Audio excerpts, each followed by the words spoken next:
Hotep, everybody. Hey, this is Michael Imhotep, founder of the African History Network, host of the African History Network show. Welcome to the African History Network show. It is Tuesday, it is Wednesday, November 24th, 2021, and we are live. It's Wednesday, November 24th, 2021, and we are live. And what a difference a day makes. Now, we weren't supposed to broadcast live today, as I said on my Tuesday show. The radio station is shut down for the holidays, so we weren't scheduled to broadcast on Wednesday. But I said because the verdict came out today in the McMichael Bryan murder trial, in the murder of Ahmaud Arbery, I said, look, we're going to come on and broadcast live to discuss what happened today. And we're broadcasting a little later than normal, but we're here. Okay, so I want to break down some what happened today. Hope everybody's doing well. You know, we posted about it on our Facebook fan page, The African History Network. Posted about it on my Instagram page, the TheAHNShow on Instagram.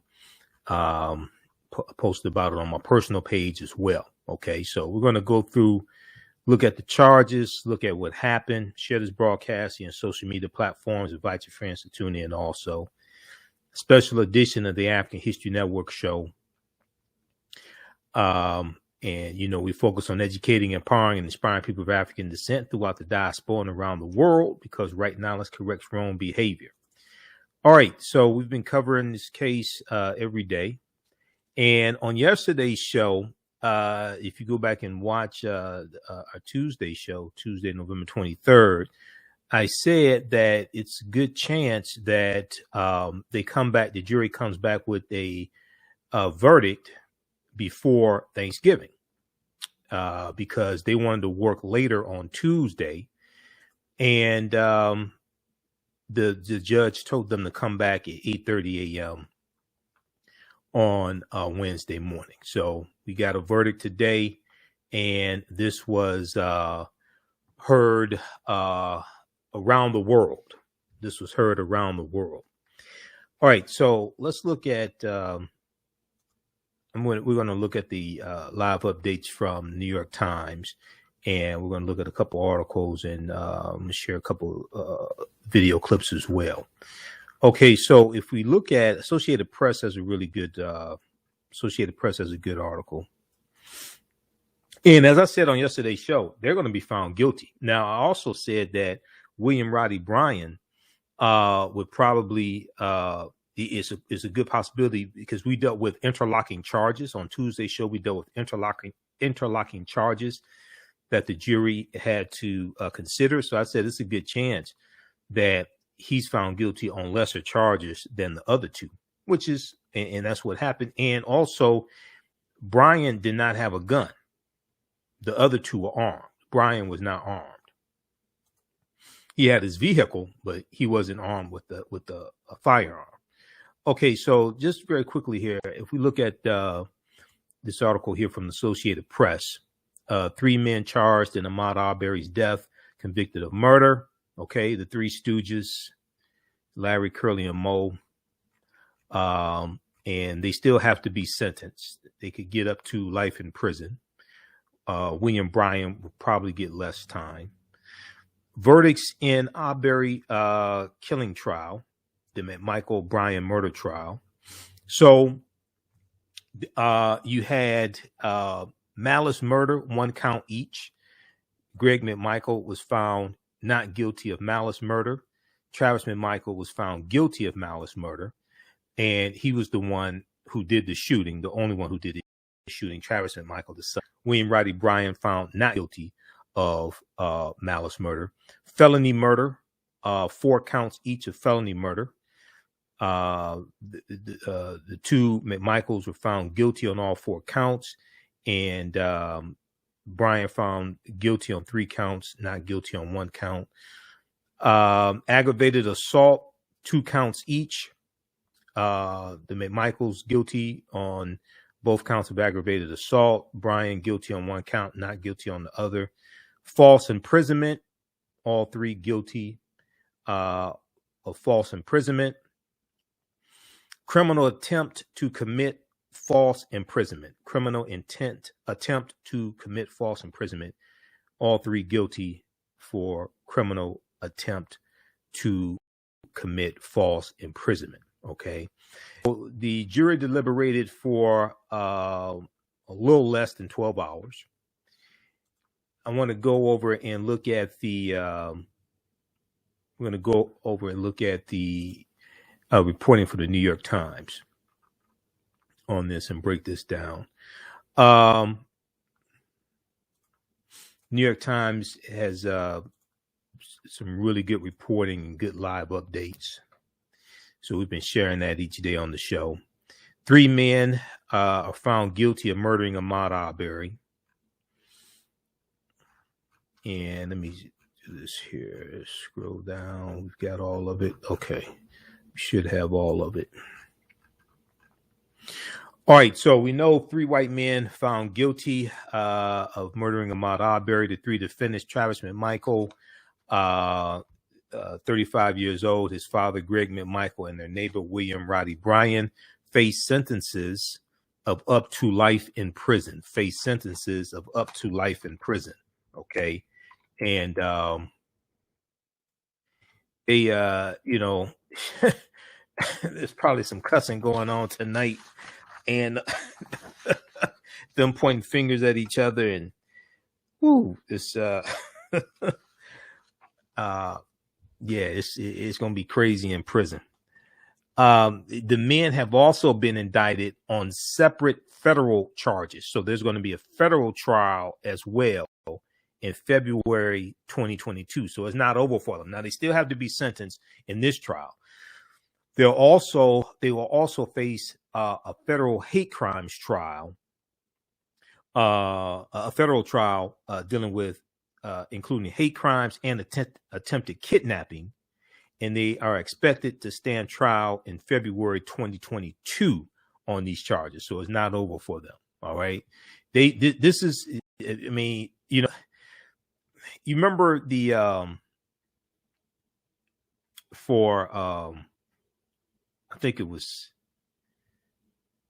I think Snickers had the commercial, Want to Get Away, and they show somebody screwing up something and ask, do you want to get away? If anybody ever wanted to have a do-over, if anybody ever wanted to be able to turn back the hands of times or something like that, these guys right here should have just left Ahmaud Arbery alone. Just call the police and just say he went that way. Okay, should have just left him alone. But this is just stupid. This is just stupid. I'm not sure if there'll be a civil trial. I'm not. It could be. I'm not certain on the civil trial yet, so I don't want to comment on that. Okay, so the verdict suggested that the jury agreed with the prosecutor's arguments that Ahmaud Arbery posed no imminent threat to the men, and that's what we've been saying here night after night after night on the show. No imminent threat to the men, and that the men had no reason to believe he had committed a crime, giving them no legal right to chase him through their suburban neighborhood. Quote, you can't start it and claim self-defense, the lead prosecutor, Linda Dunikowski, argued in her closing statements. She said, and they started this. Now, the outcome of the trial drew praise from Arbery's family, who had watched the proceedings from inside the courthouse for weeks, and from civil rights leaders and activists across the country. Wanda Cooper Jones, Ahmaud Arbery's mother, said, I never thought this day would come, but God is good. Because remember, it took 74 days for these men to be charged, because the original prosecutor, Jackie Johnson, did not want to prosecute the case.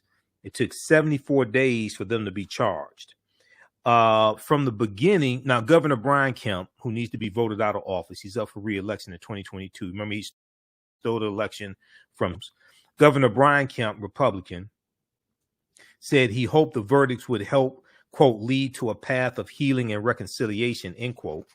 Okay. But you signed Senate Bill S-202, the voter suppression bill. And when you signed it, it was nothing but white men in the room. And behind you was a painting of a famous slave plantation in Georgia, the Callaway Plantation. President Joe Biden said the outcome reflected the justice system doing its job, but Mr. Arbery's death is a devastating reminder of how far we have to go in the fight for racial justice in this country, end quote. Keep in mind, as we've been talking about here, the citizen arrest law that they used after the fact as justification to chase Ahmaud Arbery, that law dates back to 1863, during the Civil War, when Georgia was part of the Confederacy. That law dates back to 1863, during the Civil War, when Georgia was part of the Confederacy. And the law was specifically created to target fugitive runaway slaves who were running away from Georgia plantations, running behind Union lines. This is where that law comes from. So as I've been saying here on this show, when we talk about repairing the damage of slavery and the legacy of slavery, Jim Crow segregation, redlining, housing discrimination, etc., you have to go and change the laws and policies that are still in place that are a legacy of slavery. Read this article here from fastcompany.com. Now, this is from July 20th, 2020. July 20th, 2020. It was 5 months after Ahmaud Arbery was killed. He was killed February 23rd, 2020. The troubling history of citizens' arrests, from slave patrols to Ahmaud Arbery to ICE. The troubling history of citizens' arrests, from slave patrols to Ahmaud Arbery to ICE. And in the article, it goes through and it breaks down how it dates back to 1863, and it gives some of the history of citizens' arrest laws, and they trace them back to England. Also, we'll come back. Let's go back to the article from New York Times. We'll come back to the one from Fast Company. So until the verdicts were announced, Ahmaud Arbery's family and friends were on edge. Let's see. Let's continue here. Some people were on edge because of what happened in the Kyle Rittenhouse trial. And we went through and broke down that trial as well. We dealt with Wisconsin state law, self-defense state law, and Wisconsin gun laws. It's a totally different trial. Let's see. Jackie Johnson, the local prosecutor who initially handled the case, lost her bid for re-election in 2020 and was indicted this year by a Georgia grand jury accused of showing favor and affection to Gregory McMichael, a former investigator in her office, and for directing police officers not to arrest Travis McMichael, Now, the case was ultimately tried by the district attorney's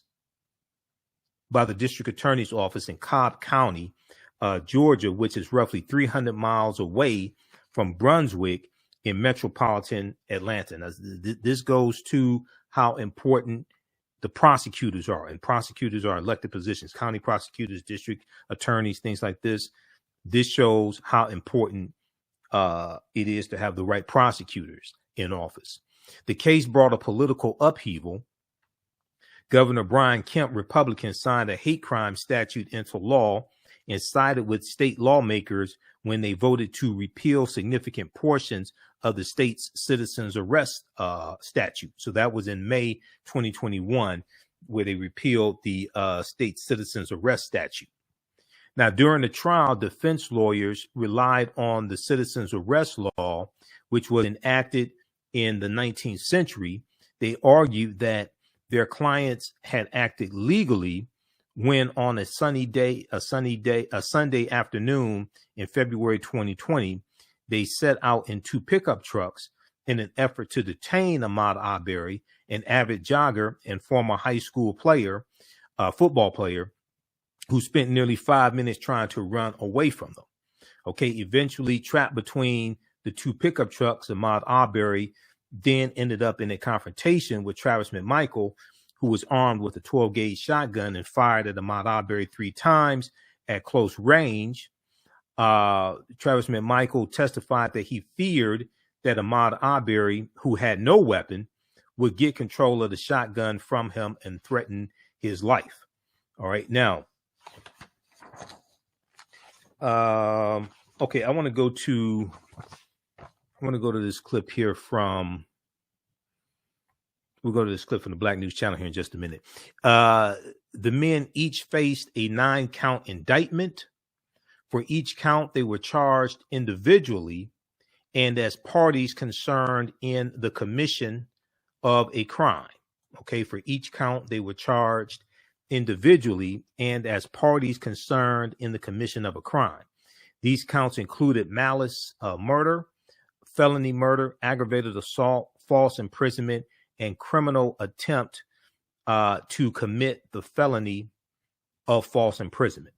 Now, under Georgia law, and this is why we have to look at these state laws so much.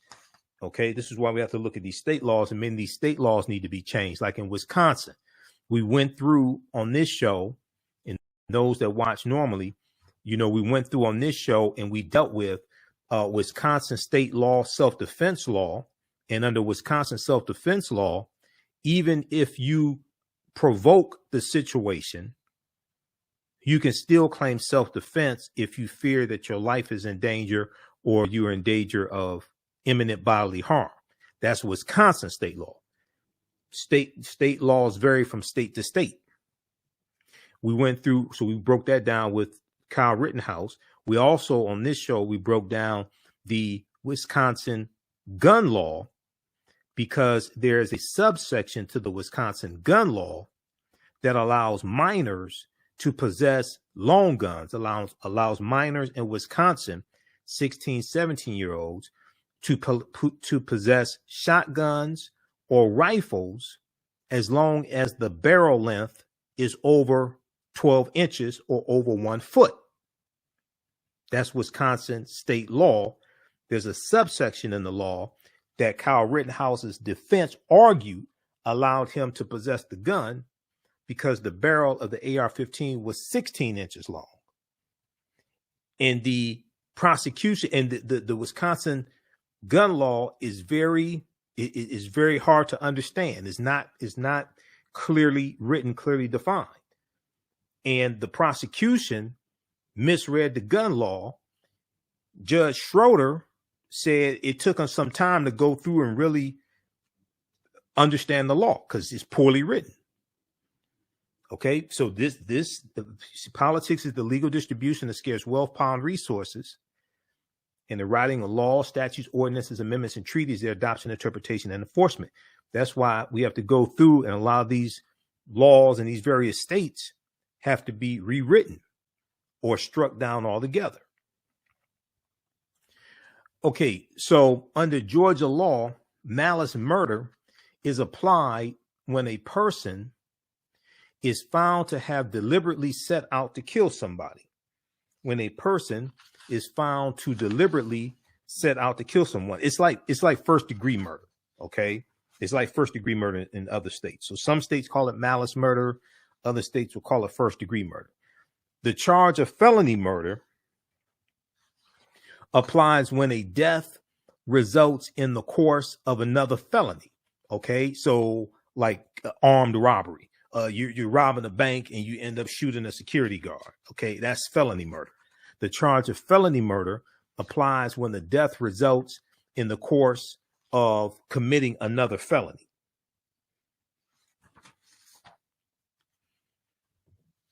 regardless of whether the person intended to kill someone or not.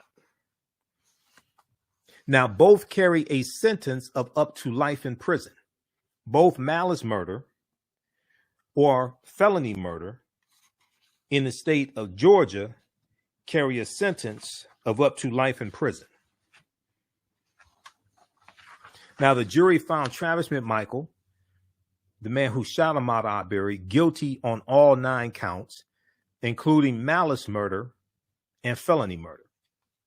Gregory McMichael was found not guilty on malice murder, but guilty on all other counts he faced, including felony murder. William Bryan, who did not have a gun, was found not guilty on malice murder. He was found not guilty on 1 count of felony murder and 1 count of aggravated assault, but found guilty on 3 counts of felony murder and 3 other charges. So he was found guilty on 6 of 9 charges. Okay. William Bryan. He's found guilty on 6 of 9 charges. Okay, now I want to go to this clip here from the Black News Channel. Making the case with Yodit Tawod from today. Okay, just a second here. Let me get my graphic up. How's everybody doing? Share this broadcast on your social media platforms. Invite your friends to tune in. Special edition of the African History Network show. I had not planned to go live today because the radio station is shut down for the holidays. We'll be back on live Sunday, 9 p.m. to 11 p.m. Eastern Standard Time. So I was going to take a little break, but since the verdict came out today, I said, okay, we'll broadcast tonight. Kwanzaa is coming, and the TheAHNShow.com has all of your Kwanzaa needs. Order your Kwanzaa set today, which includes a kinara, candles, a mat, a cup, the African American flag, and a basket. Visit TheAHNShow.com, TheAHNShow.com. They have kinara sets, which include a candle holder, candles, a mat, and a cup. Kwanzaa is December 26th through January the 1st. Add the early bird discount code for 10% off your order placed before November 28th. Visit TheAHNShop.com and place your order today. TheAHNShop.com has all of your Kwanzaa needs to celebrate this African American Pan-African holiday. TheAHNShop.com.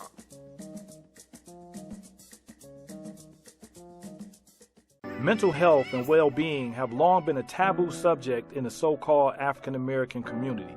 So I enlisted the help of mental health experts, thought leaders, and activists to help kill the ghost of Willie Lynch and heal from post-traumatic slave syndrome.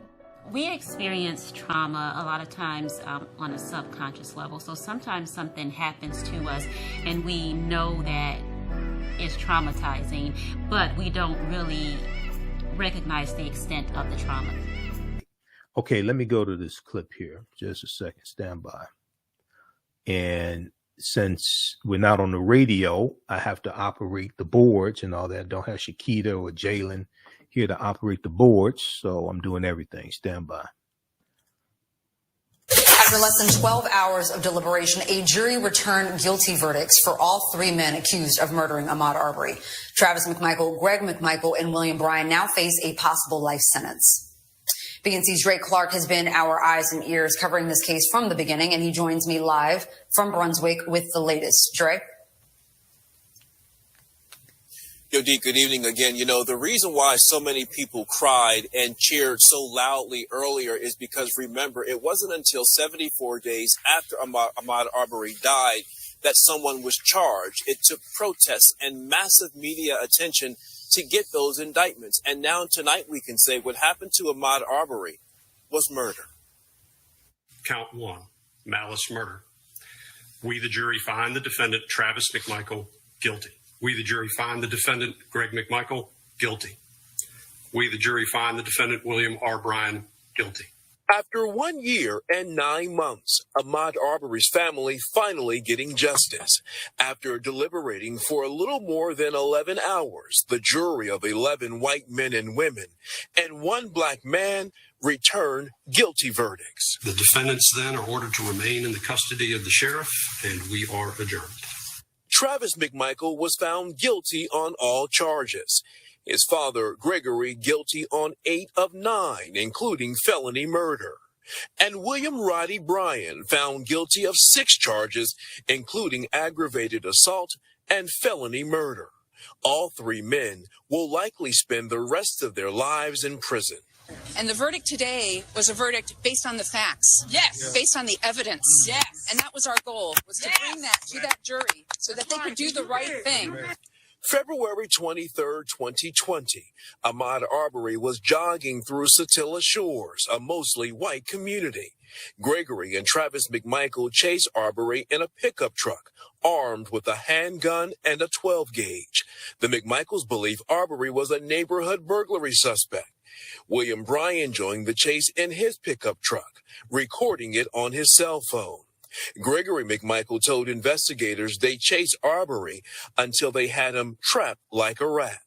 The last thing seen on video is Travis McMichael shooting Arbery with his shotgun at point-blank range, and then Arbery collapsing to the ground, where he died. Oh, they lost a son. That's right. Their son will go down in history. During the trial, defense attorneys argued the men were trying to make a lawful citizen's arrest and that Travis McMichael killed Ahmaud Arbery in self-defense. But prosecutors said there could be no citizen's arrest because no one witnessed Arbery stealing anything or committing a felony, and that Travis McMichael could not claim self-defense because the video clearly shows he was the aggressor. The jury believed the prosecution, agreeing what happened to Ahmaud was murder. And when you present the truth to people and they can see it, they will do the right thing. And that's what this jury did today in getting justice for Ahmaud Arbery. From inside the courtroom to outside the courthouse, people marched and gathered for weeks demanding justice for Ahmaud. They were afraid the mostly white jurors would let the 3 men walk, and they did. Walk right back behind bars where they will stay possibly for the rest of their natural lives. Now, Ahmaud Arbery's parents, Wanda Cooper Jones and Marcus Arbery Sr., can rest after many months of sleepless nights and difficult days. They finally got the justice they prayed for. We don't want to see nobody go through this. Amen. I don't want to see no daddy watch their kid get lynched and shot down like that. It's been a long fight. It's been a hard fight, but God is good. One final snapshot of 2 mothers. In the back, Wanda Cooper Jones, finally getting justice for her son. And in front of her, Lee McMichael, her son and husband, are now convicted murderers. And so what's next? Well, Travis and Gregory McMichael, along with William Roddy Bryan, will make a trip just up the street and around the corner to federal court, where they will be tried for federal hate crimes. One other note here, Yodit, we talked a lot during the Derek Chauvin trial, and I asked myself a question when that case was over, and now I'm asking myself the same question, and it is simply this. What would have happened if there was no video? What would have happened if there was no video? In both of those cases, it was the video that led to the convictions. I still ask myself that question, and I'll keep asking myself that question, even though I know these 3 men have been convicted just like Derek Chauvin was. Just goes to show you the power of video. As always, excellent reporting, Dre. Thank you so much. Now back to my legal panel with criminal defense attorneys Sue Ann Robinson, former prosecutor Titus Nichols, and trial attorney Monique Presley. All right, guys. So the Arbery family, they've clearly been through so much for the past 2 years, especially Ahmaud's mother, Miss Wanda Cooper Jones, who never gave up on exposing those who tried to bury this murder, making sure that her son's case was in the proper hands of a prosecutor who cared about his life. And if not for her courage and her unwavering commitment to hold those guilty parties responsible, which eventually uncovered that now infamous recording, we wouldn't be having this discussion about guilty verdicts at all. So here's Ms. Wanda Cooper Jones right now speaking to the press after the verdict was read. Take a listen. Early in, I never saw this day back in 2020. I never thought this day would come. But God is good. And now Quez, which you know him as Ahmaud, I know him as Quez. Yes. He will now rest in peace. Amen. Thank you. He will now rest in peace. Monique, you touched on this earlier. The family obviously can breathe now because they've gotten closure, but we often use that word justice when we get these righteous verdicts. But today's verdict didn't bring justice to this family because it doesn't bring Ahmaud back, right? Like you said, it does bring accountability, and that's the first step towards real justice, correct? Yes, and the system, the justice system worked the way that it's supposed to eventually. And all of what it took for that to happen is also a problem. The fact that you have to fight, that activists have to be on the ground, that you have to have, people like Lee and Ben as great civil attorneys who are helping to coordinate a fight and basically handing a case to a prosecutor so that prosecutors will do their jobs. I mean, all of the things that go into it make for accountability when the skin is of a certain color in this country. And that is shameful. That there's no other way to put it but to say that it is shameful that that's what it takes. But nothing has been easy since the birth of this nation, and nothing is easy now. So when we get days like today where the fight actually is worth it because we get a just outcome, I believe we take a breath and we take in the fact that it's possible. And then we wake up the next day and we fight again. Let's revisit that moment in court when the judge began reading the verdict forms. Let's take a listen to this, guys, and I'll get your thoughts on the back end. Count 1, malice murder. We, the jury, find the defendant, Travis McMichael, guilty. I'm going to ask that whoever just made an outburst be removed from the court, please. That was Ahmaud's father, Marcus Arbery, who couldn't help but express sheer joy the second he heard not guilty. I mean, we understand the emotion, right? But the judge had him removed from the courtroom. Titus, we're not used to this. Having the criminal legal system actually work for us. In fact, President Biden weighed in by saying that this verdict reflected our justice system working. But this case is the exception and not the rule. Your thoughts? It's definitely an example of how people in power will try to cover up for others. And you have to see that in this case, the first prosecutor and the second prosecutor used their position and their authority to cover up for the 3 murderers. This case only came to where it came today because of the activists, Lee and Benjamin Crump, who fought to have the video released and fought so that the prosecution would go forward. Because if it hadn't been for them, this would have been written off as a self-defense case. So this is an example of just what happens when people are willing to fight and stand up to those in power who decide to abuse their authority, which is exactly what the original prosecutors in this case had done. But today was just an example of what happens when people fight hard. As far as the father's reaction, honestly, I can't blame him at all. If I was in that situation, I'd probably be doing backflips out the courtroom. Sue Ann, I'll give you the last word on this issue. Absolutely. Power concedes nothing without demand. And I think there's many paths to reform and a revolution. And I think you do it one case at a time. As Ms. Presley said, we're up. We have motivation to fight another day. And Marcus Arbery Sr. is the realist. That's just who he is. He's not going to, be performative or change his personality or be somebody else. That's the emotion he felt, and that's what he expressed. And he absolutely deserved that moment. All right. So that was from Making the Case with Yodit Tawald today on the Black News Channel, Wednesday, November 24th, 2021. She had her panel. And you heard Monique Presley. Monique was also on Roland Martin Unfiltered today. Roland was not he was not scheduled to broadcast today, but because they're taking a break for the holiday. But because the verdict came out today, he went on and broadcasted, and Monique was a panelist on Roland Martin Unfiltered today. She's a brilliant attorney.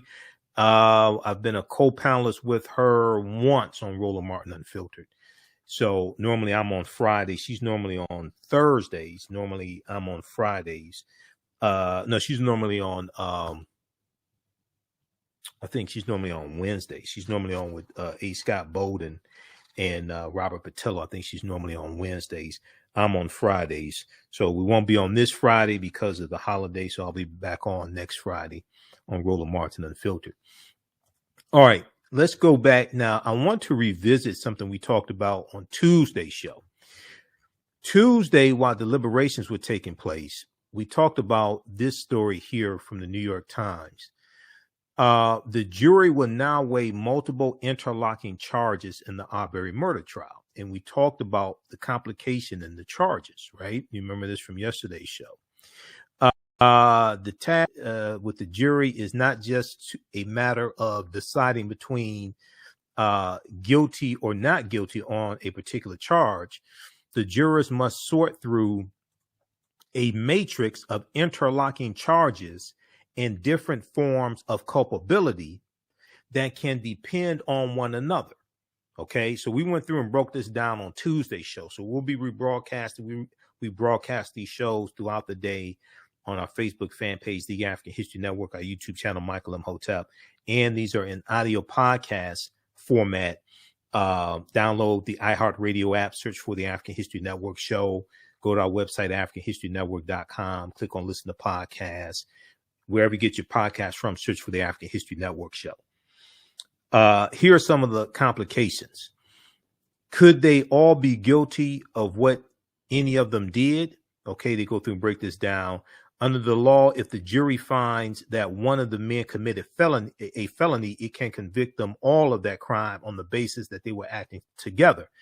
The issue is especially important for William Bryan, whose lawyer has tried to distance him from the other two defendants, arguing that William Bryan was just a witness to events and had no hand in actually harming Ahmaud Arbery. Now, William Bryan was unarmed. He did not have a gun. The other two had a gun. Does it matter what the men set out to do? To convict on the top charge of malice murder, the jury would have to find that the men had a deliberate intention to kill without considerable provocation. But the other murder charges in the indictment do not depend on whether the three men meant to kill Ahmaud Arbery. Okay, so when we look at what they were convicted on, once again, let's go to Associated Press here. Let's flip over to Associated Press and the guilty verdict, and then we're going to go to an explanation of malice murder and why Bryan was found guilty on less charges. Okay, so if we look at malice murder, he was found not guilty, William Bryan. All right. And Greg McMichael was found not guilty because Travis McMichael was the only one who fired a shot. Travis McMichael was found guilty on malice murder. Greg McMichael, the father, was found not guilty. He had a gun but didn't fire it. William Bryan was found not guilty because he didn't have a gun. Okay, so let's go to and as I said on yesterday's show, William Bryan, I said William Bryan could be found guilty on less charges than the other two. Let's see. Defense lawyers have argued that the men were attempting to make a citizen's arrest and kill. Okay, self-defense. The prosecution has argued that they had no justification for a citizen's arrest and could not claim self-defense because they instigated the confrontation. The lesser charges create 4 paths to felony murder. The lesser charges create 4 paths to felony murder. The men are accused of 4 other serious felonies besides murder, but each one of those charges could also lead to a murder conviction. Under Georgia state law, causing a person's death in the course of committing another felony is murder. Causing a person's death in the course of committing another felony is murder, irrespective of malice. In other words, regardless of whether the death was intentional or accidental. Okay. So if the jurors find the men guilty of any of these crimes, aggravated assault with a deadly weapon, the shotgun, aggravated assault with something likely to cause serious bodily harm, pickup trucks, a false imprisonment, the citizen's arrest, or attempted false imprisonment, and then find Ahmaud Arbery's death was caused along the way, they could convict the men of felony murder as well without having to find that they intended or tried to kill him. Let us see, this is under Georgia state law. The state laws vary from state to state. That's why it's really hard trying to compare cases, even if it's a self-defense case in different states, because you have to look at the state laws. The laws vary from state to state. In Wisconsin, their state law allows that you can claim self-defense even if you were the one that provoked the situation. Georgia state law doesn't allow that. So those that maybe this is your first time watching this show, we broke all this stuff down here on this show. Okay, so let's go to so we talked about this on Tuesday's show while deliberations were taking place. The jury will now weigh multiple interlocking charges in the Arbery murder trial. Now, I want to go to, let me see, do we have this up here from, okay. Let me go back quickly to fastcompany.com. This deals with, and we've talked about it here a number of times on this show, the origins of the citizen's arrest law, going back to 1863. During the Civil War, when Georgia was part of the Confederacy, they were committing treason against the Union based upon Article 3, Section 3 of the U.S. Constitution. They took up arms to maintain slavery, and they went to war with the U.S., the insurrection. What took place January 6th at the U.S. Capitol building, the attack on the Capitol, the insurrection, that's a continuation of the U.S. Civil War. You can draw a direct line from the insurrection in the U.S. Civil War. You can draw a direct line from that to what took place January 6th. But if we look at this quickly here, this goes back to 1863. Okay.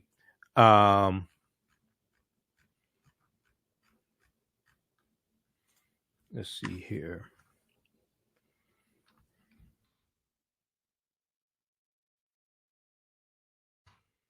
All right.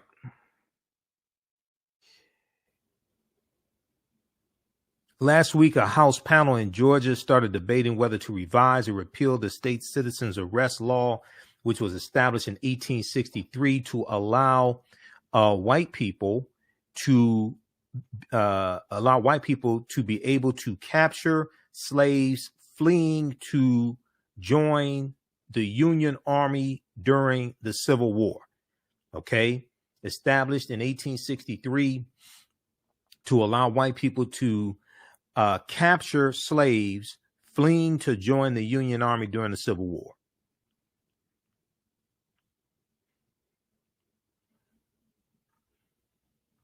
Okay, so read this here from fastcompany.com. It goes through and deals with the history of the citizens' arrest laws. And they go back to 1661 in Barbados. They go back to 1661. Well, they actually go back to 1285 AD in England with King Edward and the Statute of Winchester. Okay, 1285 AD. And then they go to 1661 in Barbados. Okay, now this right here, this is a picture, this is a depiction, a woodcut from the Abolitionist Anti-Slavery Almanac, 1839. And now the Underground Railroad is founded right around 1831. This is in 1839. It depicts the capture of a fugitive slave by a slave patrol. Okay, Anti-Slavery Almanac, Abolitionist Almanac. So they deal with. They also deal with 1661 in Barbados. In 1661, Barbados passed the first slave code, which among a slew of other regulations required slaves who were away from the plantation to hold passes from their masters and allowed any white man to stop them and ask to view those passes. So this article goes into the history of the origins of the citizens arrest laws. Okay. So, okay, read that article. Now I want to go to this one here. This is from NBC News. And I want to cue this clip up also. Just bear with me because I'm doing everything. We're not on the radio, so I don't have my board operator tonight. Okay, so this article here from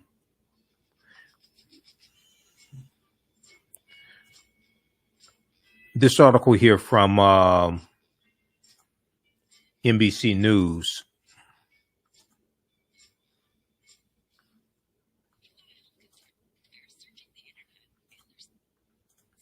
Just a second. All right, so this one here from NBC News.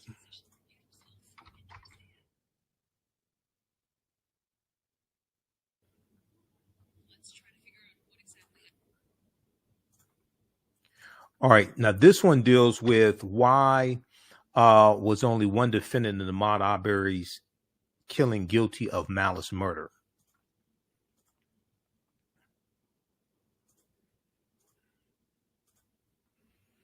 Okay, Travis McMichael was convicted of the malice murder charge, while his father, Gregory McMichael, and the neighbor, William Roddy Bryan, were not. Legal experts say they're not surprised that a Georgia jury reached guilty verdicts for felony murder and other charges Wednesday against the three white men on trial in the shooting death of Ahmaud Arbery. Now, as I said on this show, they're going to be found guilty. I said all three of them are going to be found guilty. I said William Bryan could be found guilty on less charges, but I said no, all three are going to be found guilty. You know, we've covered this case, covered this trial every day of the trial. We've covered it. I said they're going to be found guilty, even though it was 11 white people and one African American. The evidence was overwhelming. I said they're going to be found guilty. All right, now. But Travis McMichael, the 35-year-old, the man wielding the shotgun who pulled the trigger, was found guilty of an additional charge, malice murder, whereas his co-defendants, his father, Greg McMichael, and their neighbor, William Bryan, were not. Now, Paige Pat, a Georgia defense lawyer who was not affiliated with the case, said the jury's finding makes sense. The jury's finding makes sense. Malice murder, he said, is akin to first-degree murder, to a first-degree murder charge in other states. Malice murder in Georgia is akin to a first-degree murder charge in other states, as I already stated.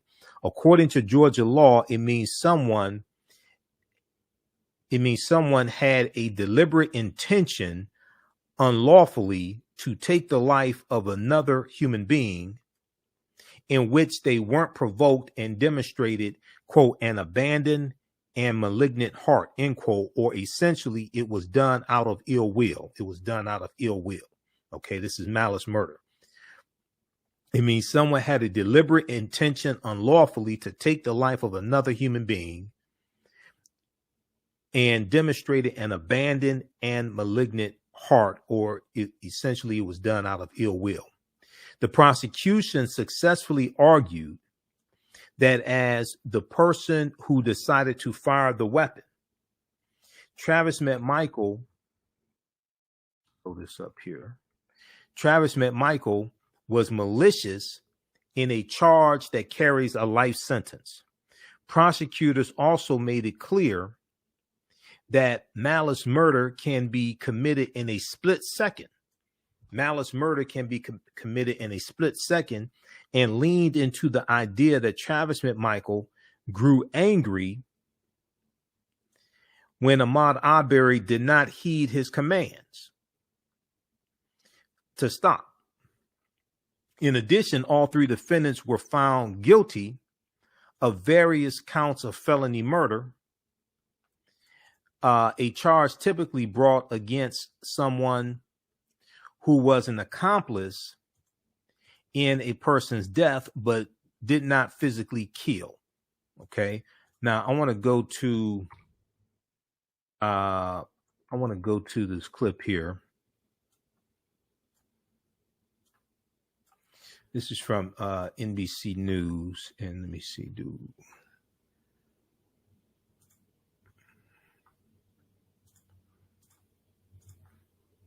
All right, hold on. Let's go to this clip.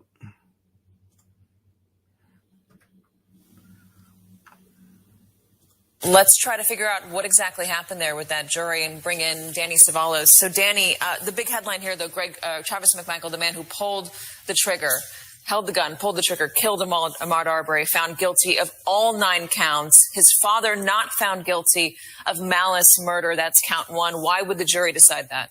That's an interesting result. So what the jury is essentially saying is that Travis McMichael committed felonies. Those felonies resulted in the death of Ahmaud Arbery, and that he intended, at least with malice, as that's defined in the law, to shoot and kill Ahmaud Arbery. What the jury concluded, apparently, as to his father, was that he was guilty of all the felonies: false imprisonment, aggravated assault with the car, all of those things, threatening him with a gun, and that those felonies caused the death of Ahmaud Arbery, although they concluded that he did not actually cause the death with malice. They may have just been concluding that, hey, because only one person fired the gun, that's the person we're going to get with malice murder, and everybody else, they committed felonies, and the resulting conduct was that somebody died. That's about all you need for felony murder. Break down what happened with William Roddy Bryan, because he was found not guilty on 3 of the counts, but guilty on the rest. Yeah, I'm still playing catch up on William Roddy Bryan, and I thought he was the only one who had a path to acquittal because he never possessed a gun, and there was evidence that he didn't know really until the last second that this was that the other guys had guns. But from my count here, and I think we'll wait for the official tally, is it makes sense in that if they weren't going to find Father McMichael guilty on the malice murder, then they probably weren't going to find Roddy Bryan guilty of the malice murder. But then you get to the count 2, and that was aggravated assault with a firearm. No surprise there, because the jury likely concluded that he had no firearm. They could have concluded that he was a party to the guys who did have firearms, but in this case, they must have concluded that the ag assault with the firearm was not something William Roddy Bryan did. But when they got to the aggravated assault with a car, an aggravated assault is just essentially scaring the heck out of somebody with a giant vehicle, that can be aggravated assault. And if a death results, then you have felony murder. So the jury did conclude that as to the aggravated assault with a motor vehicle, that William Roddy Bryan was committing an aggravated assault. And I thought that was a likely outcome, that they would either conclude that he only committed those felonies, but the felonies didn't cause the death, or they would conclude that all of these felonies led to the death. It is still very confusing, but William Roddy Bryan was convicted on at least 1 count of felony murder. Correct. Explain that. The felony murder is essentially an unintentional murder that happens as the result of a dangerous felony. In this case, there were several predicate felonies charged. They appear later in the indictment. False imprisonment, aggravated assault, and that aggravated assault could be predicated based on either a firearm or a motor vehicle. A motor vehicle is a weapon, and it's something that you can use to scare someone. False imprisonment in that they restrained Ahmaud Arbery's movement without privilege, and that without privilege is the magic words that say that they concluded there was no citizen's arrest here. All right. So that is from NBC News, and that's legal analyst Danny Savalas for NBC News. All right. So check out the article here from Associated Press. 3 men charged in Ahmaud Arbery's death, convicted of murder. Check out the live updates. We've been sharing those each night from New York Times, because I have subscriptions to New York Times and Washington Post. So I read the New York Times and Washington Post every day. And they had some really, really good coverage. 3 men are found guilty of murdering Ahmaud Arbery. New York Times. They go through and they have a number of articles here, because I printed out a lot of this. And let me see if there's anything that I'm missing before we get out of here.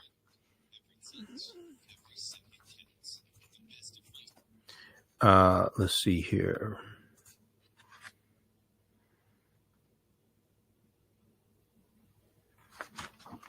Okay, now this one here also talks about felony murder as well. What page is that? Page 9. So I printed this out. Okay, this is Linda Dunikowski, lead prosecutor. She did a fantastic job of prosecuting the case. Okay, Ahmaud Arbery defendants were convicted of felony murder, a charge that has drawn scrutiny.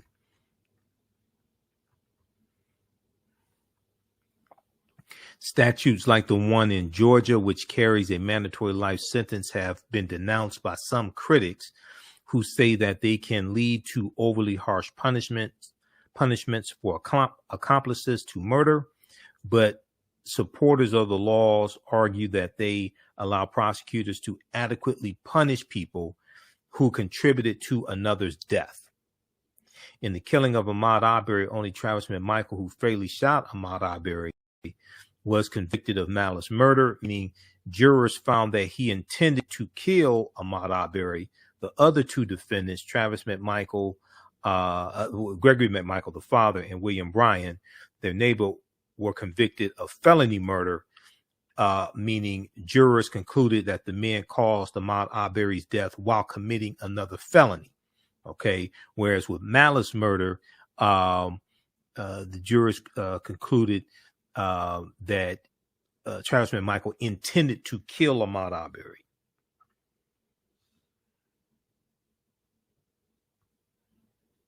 Jurors found that although neither Gregory McMichael nor William Bryan had shot Ahmaud Arbery, they had nonetheless contributed to his death by committing crimes, including aggravated assault. The felony murder charge carries the same sentence as malice murder, life in prison. The felony murder charge carries the same sentence as malice murder, life in prison, and a judge will decide at a sentencing hearing whether any of the men will be considered for parole after 30 years in prison. Okay. All right, so read the rest of this here.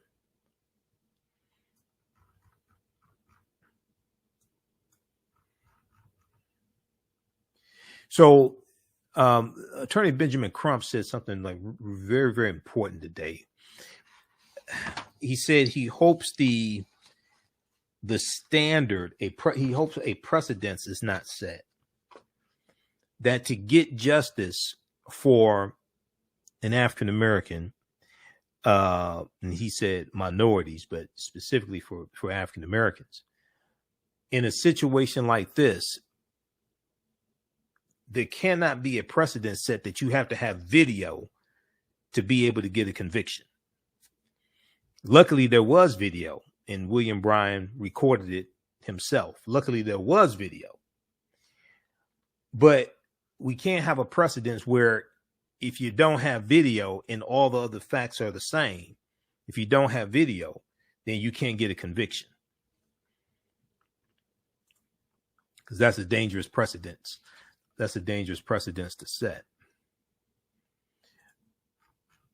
All right. Let's see here. We're going to recap here for those just tuning in. Also, if you'd like this type of information, you can support the African History Network. $ the AHN Show through Cash App. $ the AHN Show through Cash App. Also through PayPal, paypal.me / the AHN Show. We're here 6 days a week, the African History Network show. We broadcast on 9:10 a.m. the Superstation WFDF, usually Monday through Friday, 11 p.m. to midnight, and Sundays, 9 p.m. to 11 p.m. Eastern Standard Time, on our Facebook page, our YouTube channel, and on 9:10 a.m. the Superstation WFDF here in Detroit. I'm a radio talk show host here in Detroit. Today is a special broadcast because of the holiday. The radio station is not airing live shows. They're rebroadcasting shows. So originally on my Tuesday show, I said we'd be back live Sunday, but because this story broke today, because the verdict came out today, I said, all right, we'll do a special broadcast today. But this is our official Cash App account, $ the AHN Show, SHOW. So when you go to it, it says Michael and shows my picture there. These other ones are fake African History Network Cash App accounts. That is not me. Okay, so if you donated those in the past, contact Cash App, let them know to give you your money back. Those are fake African History Network Cash App accounts. And then you can also register for the online courses I teach on Saturdays and Sundays, from the Civil War to the Civil Rights Movement and Black Power, 1865 to 1968. And Ancient Kemet, the Moors, and the Ma'afa, understand the transatlantic slave trade, what they didn't teach you in school. All right, we'll be back. We'll be right back and recap what happened today. Kwanzaa is coming, and the KwanzaaShop.com has all of your Kwanzaa needs. Order your Kwanzaa set today, which includes a kinara, candles, a mat, a cup, the African American flag, and a basket. Visit thekwanzaashop.com, thekwanzaashop.com. They have kinara sets, which include a candle holder, candles, a mat, and a cup. Kwanzaa is December 26th through January the 1st. Add the early bird discount code for 10% off your order placed before November 28th. Visit thekwanzaashop.com and place your order today. TheKwanzaaShop.com has all of your Kwanzaa needs to celebrate this African American Pan-African holiday. TheKwanzaaShop.com.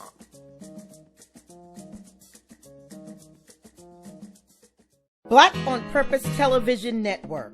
Yes, Black on Purpose Television Network. All black, all positive, all the time. The largest black-owned streaming television network in the world. Bringing our people together worldwide.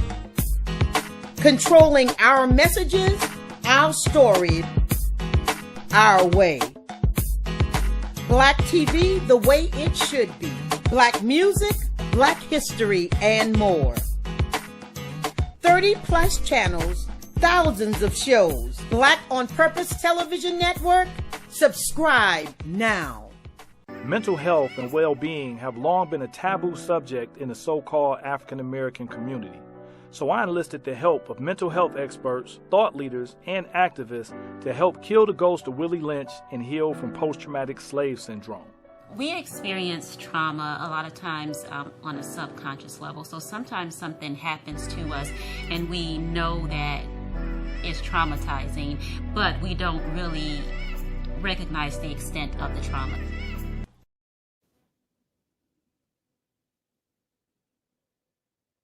Welcome back to the African History Network show. All right. An African American business owner posting name of the business here on the thread of the broadcast. And email us at TheAHNShow@AfricanHistoryNetwork.com. We'll let you know how you can advertise with the African History Network. Okay, and we'll post information here. All right, so for those who tuned in late, with the recap of what took place today, and if you've been following us on our Facebook fan page, The African History Network, you know we posted about it. So today in a Glenn County court, The three men who were on trial for murdering Ahmaud Arbery, they were found guilty. We see that. Let me see. Let me go back to this here. One second here.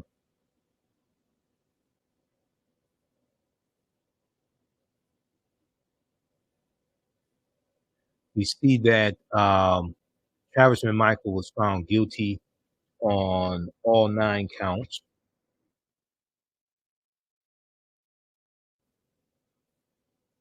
Travis McMichael was found guilty on all 9 counts.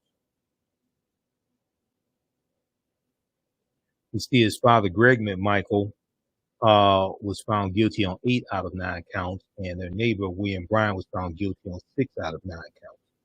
When we look at a breakdown of the counts and guilty and not guilty, Malice murder, 1 count each. Greg McMichael, William Bryan found not guilty on Malice murder. Travis McMichael, who fired the shots, fired 3 shots to hit Ahmaud Arbery. He was found guilty of Malice murder. Felony murder, 4 counts each. Greg McMichael, Travis McMichael found guilty on all 4 counts of felony murder. William Bryan found guilty on 3 counts, not guilty on 1 count of felony murder. Aggravated assault, 2 counts each. Greg McMichael and Travis McMichael found guilty on both counts of aggravated assault. William Bryan found guilty on 1 count, not guilty on another. False imprisonment, 1 count each. All 3 found guilty of false imprisonment. And criminal attempt to commit false imprisonment, 1 count each. All 3 found guilty on 1 count each of criminal attempt to commit false imprisonment. All right, so this should be a lesson to some of you all to leave Black people the hell alone. This is the moral of this story. The moral of this story is leave Black people the hell alone. Okay? If they just called the police, instead he went that way, Ahmaud would still be alive and they wouldn't be in prison. And, you know, but you know, you had to play slave catcher, and look where it got you. All right. So you had to play slave catcher, and look where it got you. All right. So look, follow us on our Facebook fan page, The African History Network, The African History Network, and our YouTube channel, Michael Imhotep, Imhotep. And turn on live notifications. Let us know. We'll let you turn on live notifications so you know when we go live. If you like this broadcast, give us a thumbs up. Give us a heart. Sign up for our email newsletter. Text the word Kemet, K-E-M-E-T, to 22828. Text the word Kemet, K-E-M-E-T, to 22828 to sign up for our email newsletter. And if you want me to do a presentation for your group or organization, either in person or virtually, because I do lectures, many of you all know that, email me at AHNshow@AfricanHistoryNetwork.com. Kwanzaa's coming up, Dr. King Day, African American History Month, etc. So email me at AHNshow@AfricanHistoryNetwork.com. Watch me usually each Friday on Roland Martin Unfiltered. I'm a panelist on Roland Martin Unfiltered also. As a panelist last Friday. I posted a clip from last Friday on was that the 19th? There was a clip, and I posted on Instagram and Facebook. And I think in that clip we were talking about Kevin Goff, defense attorney Kevin Goff, and attacking African American pastors, things like that. Okay. He was William Bryan's defense attorney. And I was on with Candace Kelly. Now, Candace Kelly and I were sometimes co-panelists for Roland Martin Unfiltered, but she does legal analysis on the Black News Channel. So we've played for this trial as well as the R. Kelly trial. We've played her on Start Your Day. She does legal analysis on Start Your Day. The morning show on the Black News Channel. She's excellent. Also, I was on with Kelly Bethia as well, who's also an attorney. So I was the only one who was an attorney Roland was out of town. He was on the road doing interviews. So my frat brother, Professor Ray Baker, sat in for Roland last Friday, November 19th. And let's see, let's go to, okay, we posted that video. Let's see, can we pull this up here? We'll share this clip here of what I said dealing with this trial. Now, this is before I went to jury deliberations. Let's see if we can pull this clip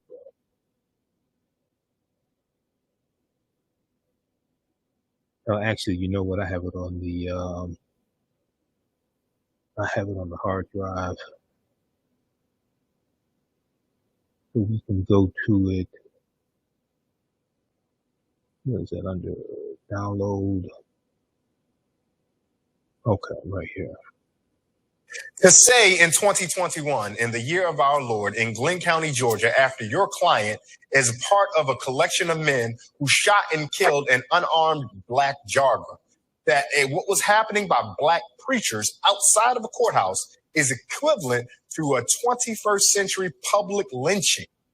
Mm-hmm. What type of goal, plan, motive, or idea are you trying to communicate, and to who by even saying that? Well, defense attorney Kevin Goff is trying to appeal to one, maybe two white jurors from the South, who they're all Southerners, but one or two white jurors who will be sympathetic to these good old boys, and they have a hung jury. Okay, they'll say, okay, he's not guilty. All right, and we know it has to be unanimous. 12-0 has to be unanimous. So now this is after he kept hitting on this point. Okay, first it was Reverend Al Sharpton, then it was Jesse Jackson, but it was actually Reverend William Barber III, Reverend William Barber II. He didn't know the difference between the two of them. I guess all light-skinned African-American pastors with wavy hair look alike. Okay, then they show up in mass. Yesterday. Okay, now this is after Travis McMichael got destroyed on the witness stand for a second day by lead prosecutor Lisa Dunikowski, and he admitted that Ahmaud Arbery never verbally threatened him or brandished a weapon during the 5 minutes that he and his father and William Bryan chased Ahmaud Arbery. He kept running away from him, and he never said citizens arrest or you're under arrest, and they never told the police that they're trying to effectuate a citizen's arrest. Okay, so this is what he did in court today, defense attorney Kevin Goff, after Travis McMichael, who shot and killed Ahmaud Arbery, got destroyed on the witness stand yesterday. So they know these are dead men walking. Okay, he's just trying to maybe try to put in these objections to maybe try to set up some type of appeal after the conviction, what have you, but he knows these are dead men walking. All right. So that was my prediction last Friday. That was even before I went to jury deliberation. That was my prediction last Friday. And we see what happened. All right. Look, we had to get out of here. Thanks for tuning in to this special edition of the African History Network show. We'll be back we'll be back Sunday, 9 p.m. to 11 p.m. Eastern Standard Time. Sunday, we're on 2 hours early. Sundays, we're on 9 p.m. to 11 p.m. Eastern Standard Time. Has been my time slot for 5 years on 9, 10 a.m. Superstation WFDF. Okay, look, we had to get out of here. Remember, the African History Network, we focus on educating, empowering, inspiring people of African descent throughout the diaspora and around the world. Because right now, it's correct wrong behaviors. Not over till we win. We're kind of forever. Have a safe weekend, and I don't celebrate Thanksgiving. I may do a special. Maybe do a special broadcast dealing with the real history of Thanksgiving. Well, actually, we'll talk about that probably on Sunday show. We may talk about that on Sunday show. The real history of Thanksgiving and the Wampanoag Native Americans and what happened at what's known as the first Thanksgiving, 1621. We may deal with that. Because when I deal with that history, I deal with it from the Native Americans' perspective. Okay. Not the perspective of Europeans. Okay. So look, we have to get out of here. Remember, right now, it's correct wrong behaviors. Not over till we win. We're kind of forever. And we'll talk to you next time. Actually, read Read African People and European Holidays and Mental Genocide by Dr. Shakamusa Barashango. Get my copy of the book. Set up a new bookstore.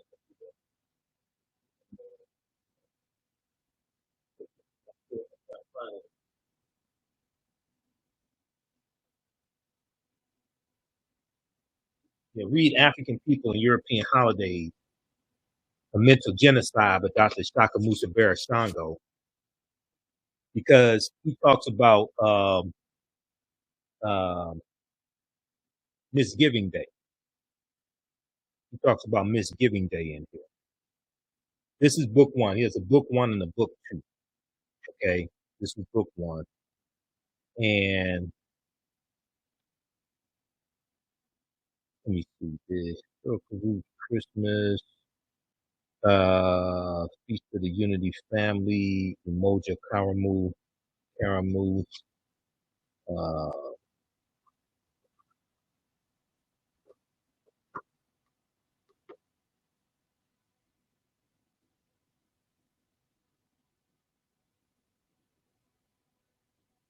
let's see.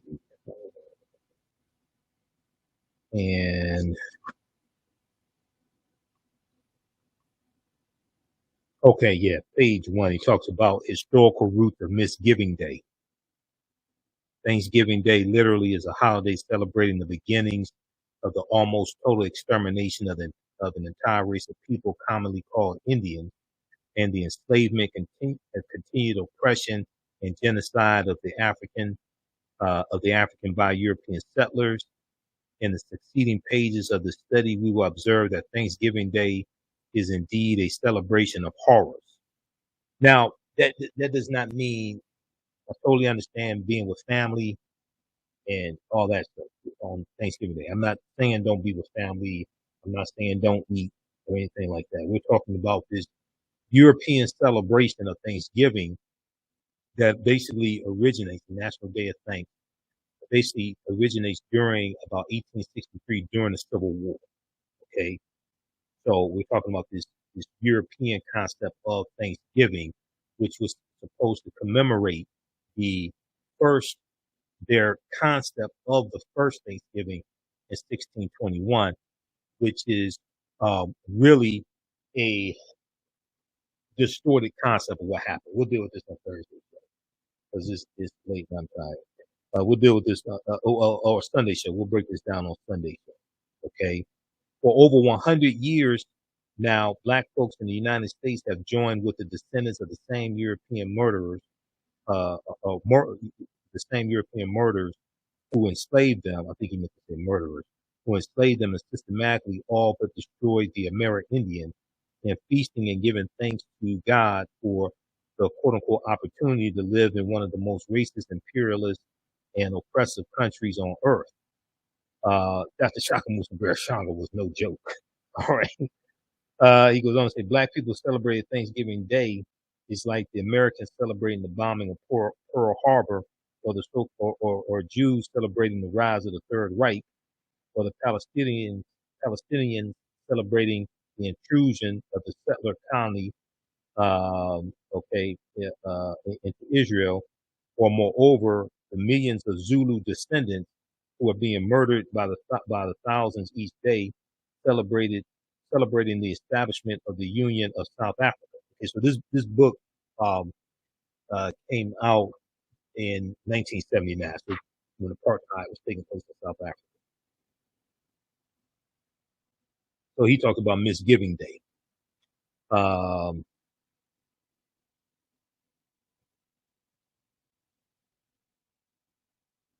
There was a excerpt of on Joanne Reed's show, the readout, today on MSNBC. She actually did a segment dealing with the history of the first Thanksgiving and how the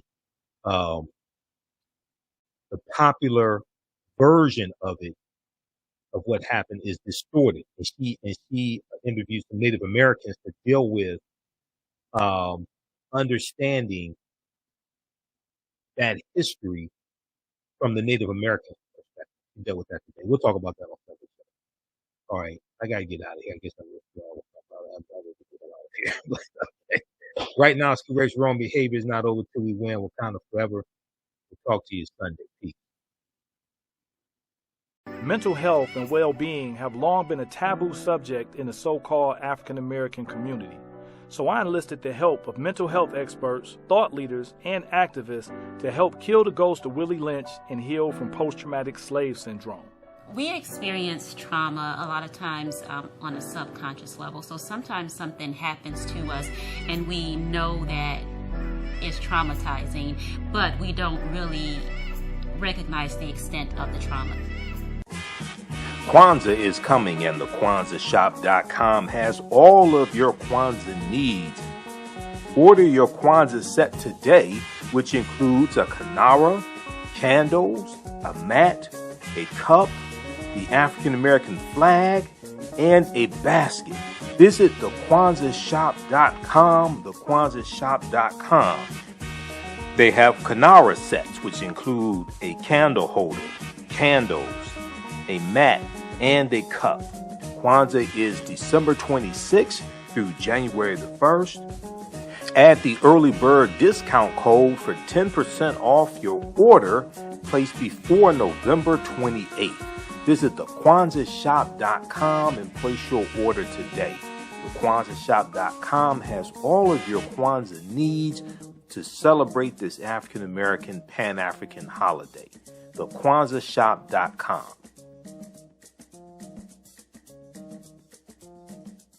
Black on Purpose Television Network. Yes, Black on Purpose Television Network. All black, all positive, all the time. The largest black-owned streaming television network in the world. Bringing our people together worldwide. Controlling our messages, our stories, our way. Black TV the way it should be. Black music, Black history, and more. 30 plus channels, thousands of shows. Black on Purpose Television Network. Subscribe now. Gain knowledge in minutes from insightful summaries of progressive and socially conscious books. Blacklisted gives you access to curated content that'll satisfy your curiosity to learn and understand different perspectives. Empower yourself through inspirational and actionable ideas. It's easy to read or listen to on the go.